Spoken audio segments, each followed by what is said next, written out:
Guys, welcome back to my channel. आपने अगर मेरी पिछली वीडियो देखी होगी तो वो एनएमसी के नए नोटिस के बारे में थी जो 6 मार्च को आया था।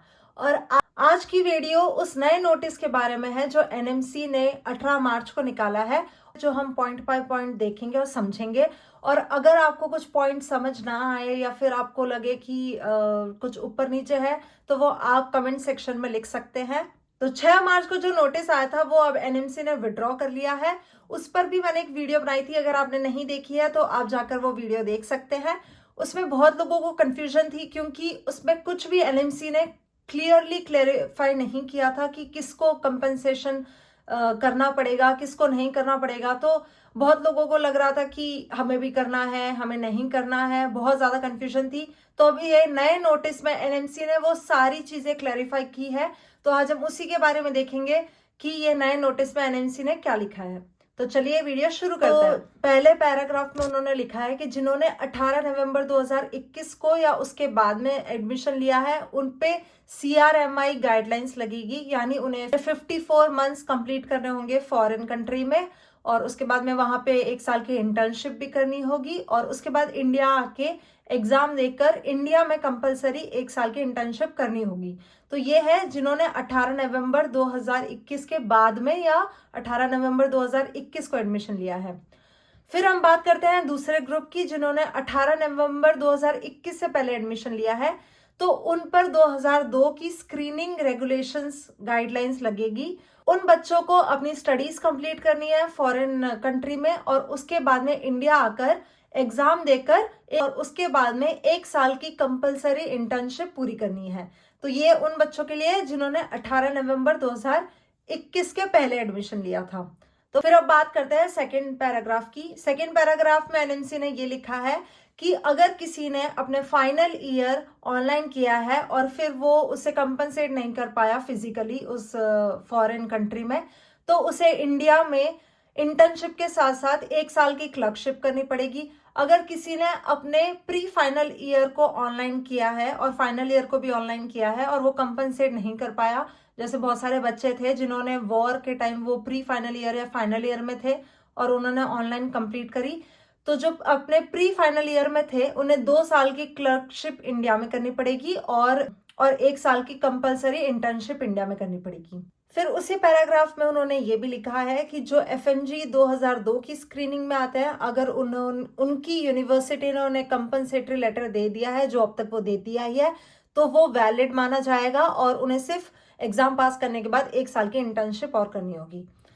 उन्होंने ये भी लिखा है कि यूनिवर्सिटी जो आपको कंपनसेटरी सर्टिफिकेट देती है, अगर उसमें उन्होंने अच्छे से स्पेसिफाई कर रखा है कि आपने अपनी सारी ऑनलाइन क्लासेस ऑफलाइन या फिजिकली कंपनसेट कर दी है, तो वो कंपनसेटरी लेटर माना जाएगा और उसके बाद में आपको सिर्फ 1 साल की इंटर्नशिप करनी पड़ेगी। और जो बच्चे वॉर के टाइम में फर्स्ट, सेकेंड, थर्ड या प्री क्लिनिकल सब्जेक्ट्स वाले ईयर्स होते हैं, अगर उसमें कोई बच्चा वॉर के टाइम ऑनलाइन क्लासेस ले रहा था तो उसे फिर क्लर्कशिप नहीं करनी पड़ेगी, वो FMG एग्जाम लिखकर 1 साल की इंटर्नशिप कर सकता है।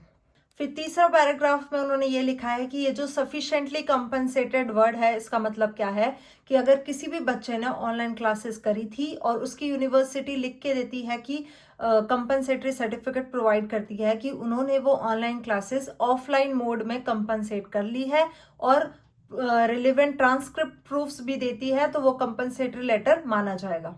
तो उनके फोर्थ पैराग्राफ में एनएमसी ने ये लिखा है कि किसी अगर FMG ने अपने फाइनल ईयर में या प्री फाइनल ईयर में ऑनलाइन क्लासेस करी थी और उन्होंने ऑफलाइन कंपनसेट नहीं किया अपने फॉरेन मेडिकल यूनिवर्सिटी में या कॉलेज में, तो उन्हें इंडिया में आके, अगर वो फाइनल ईयर की ऑनलाइन क्लास थी तो उन्हें 1 साल की क्लर्कशिप इंडिया में करनी पड़ेगी और उसके बाद 1 साल की इंटर्नशिप भी करनी पड़ेगी। और प्री फाइनल ईयर वालों को 2 साल की क्लर्कशिप और 1 साल की इंटर्नशिप करनी पड़ेगी।